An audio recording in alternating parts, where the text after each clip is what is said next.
Hi అండి. వచ్చేది ఎండాకాలం కదండి. వేడి చాలా. ఈసారి అన్నీ చాలానే ఉన్నాయండి. చలి చాలానే పెట్టింది. ఇప్పుడు ఎండలు కూడా చాలా ఉన్నాయంట. భరించడం చాలా కష్టము.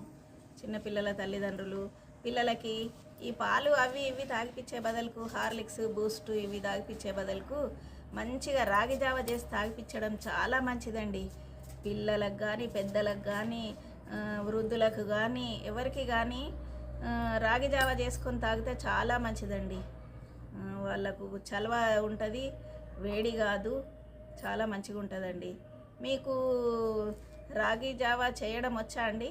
ఒకవేళ రాకుంటే నేను మళ్ళీ వీడియో చేసినప్పుడు రాగి జావా ఎలా చేసుకోవాలో నేర్పిస్తానండి, చెప్తానండి. అందులో ఇది మట్టుకు మీరు పాటించండి. ఎండాకాలం వచ్చేది కంపల్సరీ రాగి జావా తాగండి. అది మీ ఆహారంలో దినచర్యలో అదొక భాగం అండి. రాగి జావా తాగడం మీ ఆరోగ్యం గురించి చెప్తున్నానండి, పిల్లల ఆరోగ్యాల గురించి పాటించండి.